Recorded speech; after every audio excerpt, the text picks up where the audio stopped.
Good morning, good morning. Happy Saturday. This is the rescheduled broadcast of When Life Needs a Detox.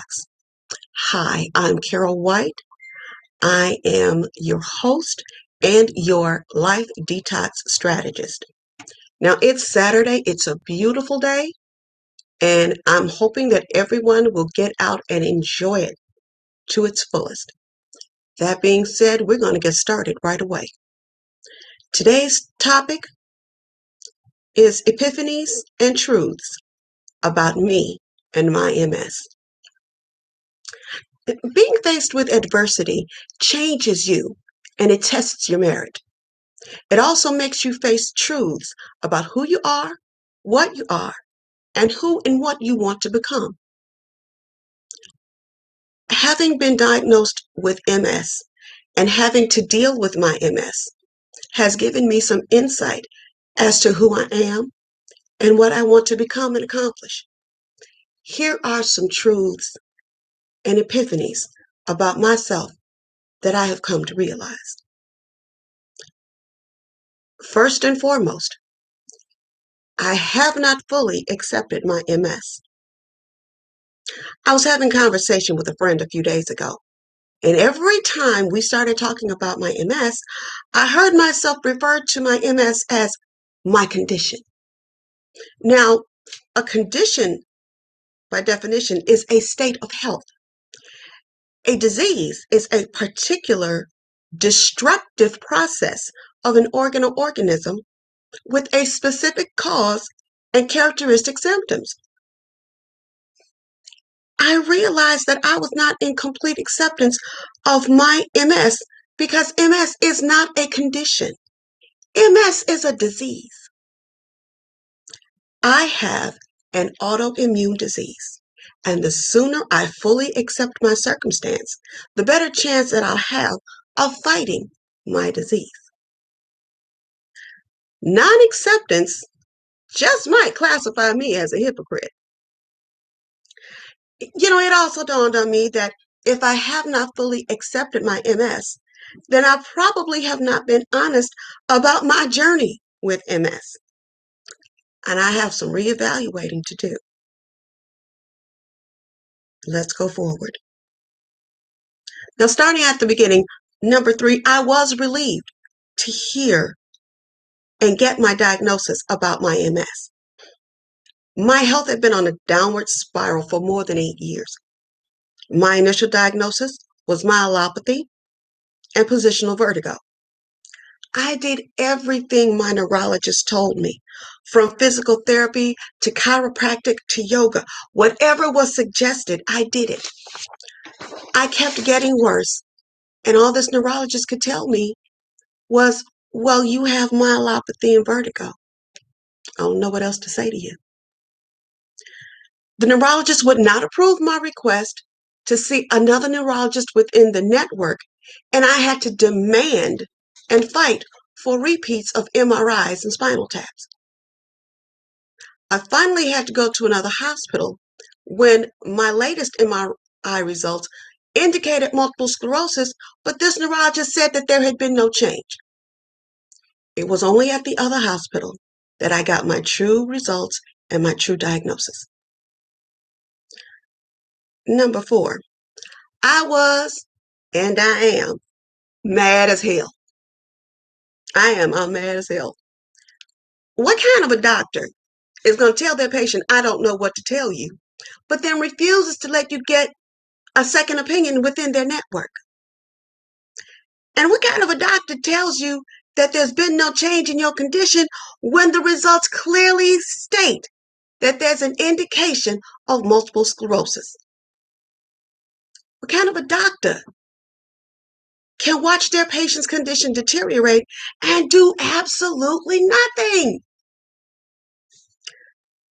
I then had to ask myself the $64,000 question. Why did you stick with this doctor that was not helping you for the length of time that you did? This question angers me more than any other because it forces me to own my complicity in my present circumstance. Would my physical state be this bad had I trusted my gut and instincts and sought help from another doctor sooner? The what ifs are driving me crazy. Number 5, exercise is not my enemy. I have stated this before. I hate exercising. For me, exercising was always a temporary activity to assist in my temporary weight loss episodes. Now, exercise is being done to save my life. I know that if I stop moving, I will stop moving, period. So even on days that I do not want to get up and do my walking, I make use of my exercise videos courtesy of Dom Thorpe's MS Warrior program. I work on extending my times with the Deb Gunter Abs Challenge, the seated sit-ups, seated mountain climbers, and wall planks. I'm getting pretty good at my times too, y'all. And I do squats insofar as my knee issues will allow. This is not an easy thing to accomplish, but I am working on making exercise an integral part of my lifestyle. Number 6, food is not my enemy, and it should not be used as my emotional crutch. I am a foodie. I am a foodie. I love to cook and I love to eat. But when I was growing up, I was taught to use food as an emotional crutch. If you had an accomplishment, you got your favorite meal. If you had an emotional upset, food was provided for comfort. I had to undergo some real mind changes about food. Again, dieting was a temporary activity, same as exercising. However, changing my eating lifestyle habits is somehow easier for me than dealing with the exercising. I love to discover new recipes and new ways to prepare the foods that I can eat. And while I may backslide on some days, I truly do love healthy eating. Number 7, some days I get angry and depressed. Now, truth be told, it is impossible to have a debilitating disease like MS and not think about what you have lost. Me, I think about losing the ability to maintain my balance and coordination, which makes my high heel shoe collection obsolete. I think about the fact that I now walk with the assistance of a walker and I can't go extremely far. I think about the fact that I can only drive short distances now and I can only go to stores with a pickup service because I can't walk through the stores and then drive back home. Not to mention we've got a couple of bladder issues working over here and they're not cute. Some days I feel so isolated and alone, I want to scream. And as much as I know my husband loves me and he is concerned about my health and welfare, I find myself getting upset with the questions, are you okay? Are you in pain? Because pain has become an everyday staple for me. There are days I feel like my MS sits on me like a giant weight that I can't move. And I don't know which way to turn.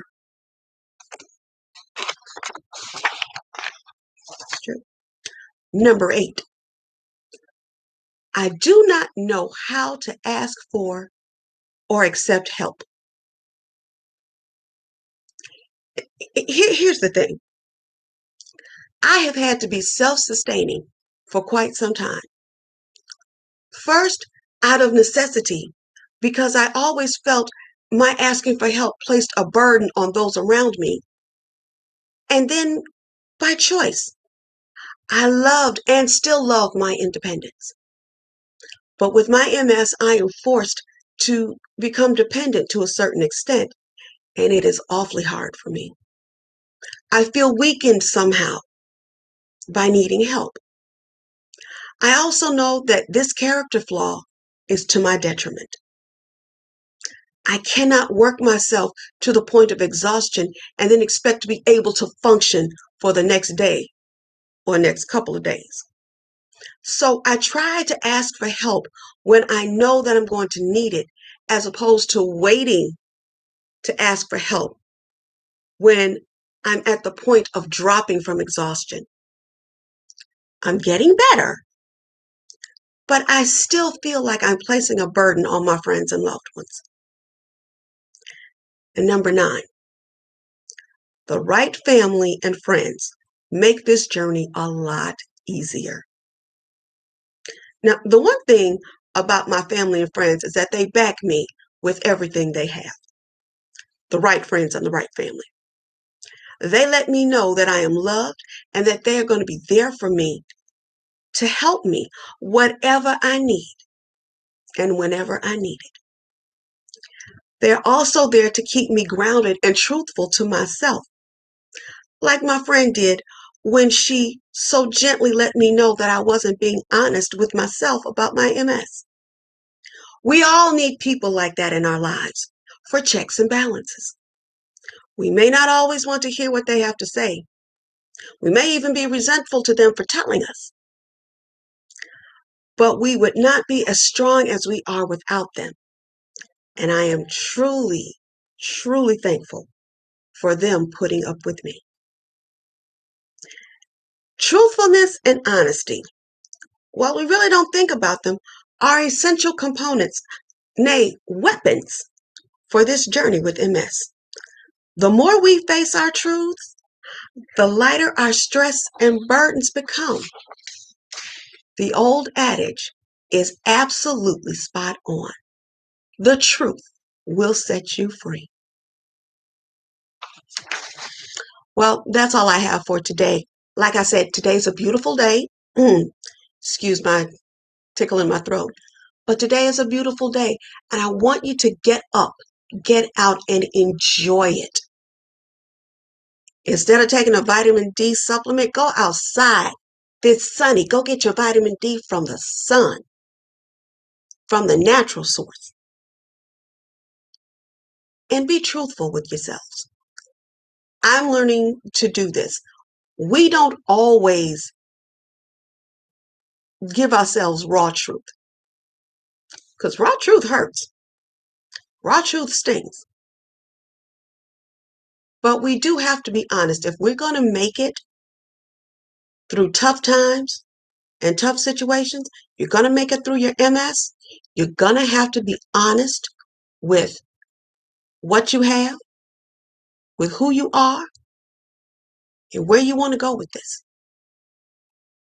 And guess what? We are going to be just fine.